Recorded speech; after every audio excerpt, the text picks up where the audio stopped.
அன்பு நேயர்களே, இன்றைய தினம் உழைப்பாளர் தினம். மே மாதம் 1ஆம் தேதி உலகெங்கும் கொண்டாடும் ஒரு நல்ல நாள்.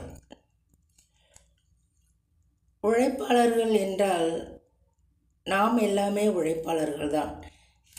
வீட்டிற்காக எவ்வளவு உழைக்கின்றோம். காலையில் இருந்து இரவு முழுக்க குடும்ப தலைவிகளும் உழைப்பாளர்கள்தான், குடும்ப தலைவர்களும் உழைப்பாளர்கள்தான். உழைத்து கொண்டேதான் இருக்கிறோம். நமது கடமைகளை ஆற்றிக்கொண்டே தான் இருக்கின்றோம். இதில் எந்த ஒரு சந்தேகமும் இல்லை. ஆனால் இப்படி கண்ணும் கருத்துமாக உழைப்பவர்களை கண்டால், உழைக்காமல் உண்டு கொழுப்பவர்களுக்கு கொஞ்சம் ஏளனமாகவே இன்றளவும் தெரிகிறார்கள். ஏனென்றால் அவர்கள் சாமர்த்தியசாலியாம், உழைப்பவர்கள் ஏமாளியாம். அப்படி ஒரு கண்ணோட்டம் வீணாக உண்டு கொழுப்பவர்களுக்கு.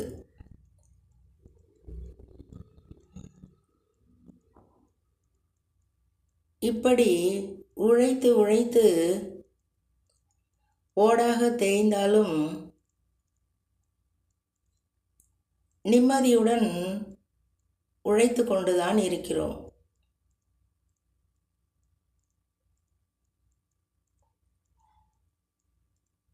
பொதுவாக எந்த நிலையில் இருந்தாலும் உழைப்பவர்கள் தானே. அவர்கள் மீது நமக்கு மரியாதை வர வேண்டும் அல்லவா? பொதுவாக நான் அடியனின் வீட்டை பற்றியே தான் சொல்கின்றேன். ஏனென்றால் நம் வாழ்க்கையில் நம் குடும்பத்திலே இத்தனை விஷயங்கள் இருக்கின்றன சொல்வதற்கு. நாம் இதற்காக வேறு எங்கும் போய் தேட வேண்டாம். ஆகையால் இந்த விஷயத்தை அடியேனின் வீட்டிலிருந்தே ஆரம்பிக்கின்றேன். பொதுவாக பணிப்பெண்களை அடியேன் வைத்து கொள்ள மாட்டேன். ஏனென்றால் அவர்களை குளித்து விட்டு வா, இப்படி வா என்றெல்லாம் சொல்ல முடியாதல்லவா? அதற்காக வைத்து கொள்வதில்லை. அப்படி வைத்து கொள்ளும் பொழுது நமக்கு தோதாக இருப்பவர்களை அறிந்தவர்களாக தான் இருப்பார்கள்.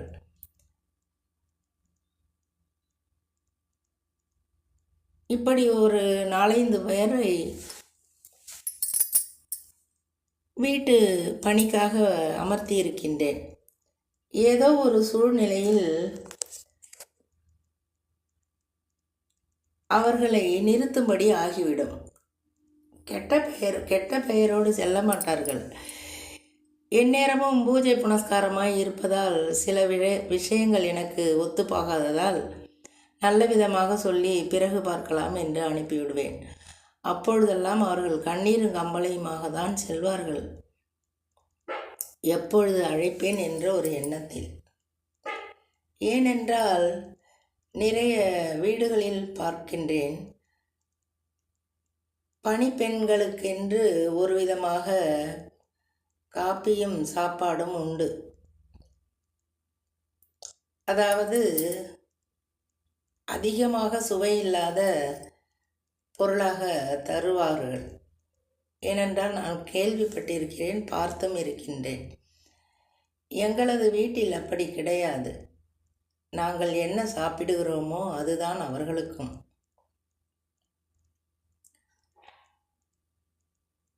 மிச்சம் மீதியை என்றுமே கொடுத்ததில்லை. ஏனென்றால் அனைவரது ஆன்மாவிலும் இறைவன் உறைந்திருக்கிறான் என்ற எண்ணம் மேலோங்கி இருப்பதால் தான் அவர்களுக்கு அப்படி செய்வோம் நாங்கள்.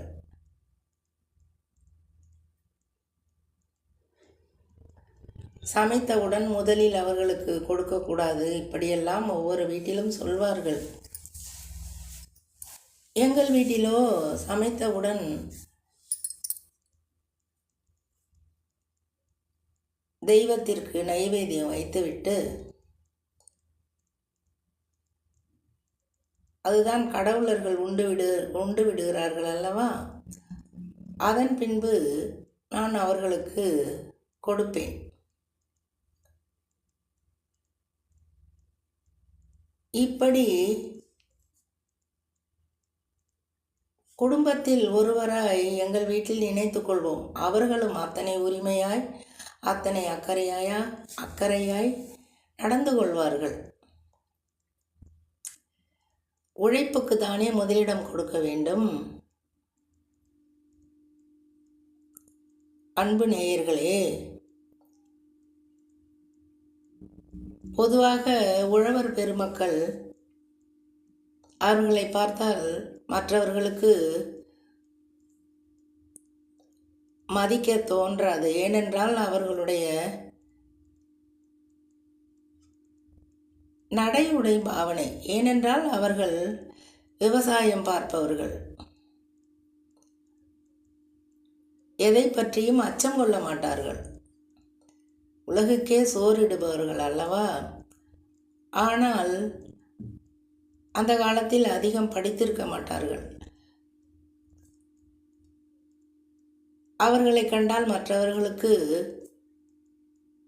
ஒரு ஏளனம்தான். இதை யாரும் பொய் என்று மறுக்க முடியாது. ஒரே போடாய் போட்டு விடுவார்கள். வயலில் இறங்கி வேலை செய்பவர்களுக்கு என்ன தெரியும் என்று சொல்வார்கள். இந்த வார்த்தையே மிகவும் வலியை கொடுப்பதாய் இருக்கும். இந்த வலி எத்தனை நிலங்கள் வைத்திருந்தாலும் ஏதோ ஒரு வகையில் பாதிக்கப்பட்டு உழவர்கள் மனவலி மேல் மனவலிதான். அன்பு நேயர்களே, இந்த உழைப்பாளர் தினத்தில் முக்கியமாக உழவர் பெருமக்களை மனதில் நினைத்து கொள்வோம். அவர்கள் நன்றாக இருந்தால்தான் நம் வயிறு நிறையும். அன்பு நேயர்களே, இந்த நன்னாளில் உழைக்கும் வர்க்கத்தினர் அனைவருக்கும் எங்களது நன்றிகளை தெரிவித்துக் கொள்கின்றோம். எனது கணவரும் அவர் கல்லூரியில் படிக்கும் பொழுது எழுதிய கவிதைதான். அவர் வசதியான வீட்டு பிள்ளை, வறுமை என்பது அறியாதவர். ஆனாலும் அடுத்தவர்களின் கஷ்டங்களை புரிந்தவர். இந்த கவிதை வரிகள் இதுதான். அன்பு நேயர்களே,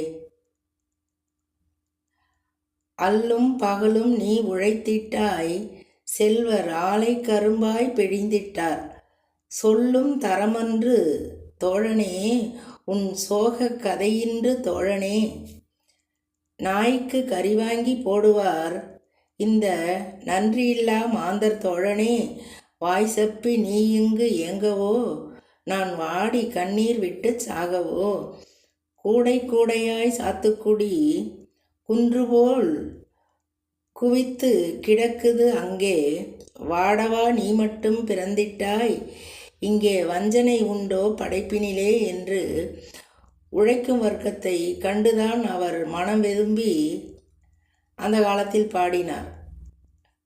அன்பு நேயர்களே, என்றுமே நாம் உழைப்பவர்களை மதிப்போம்.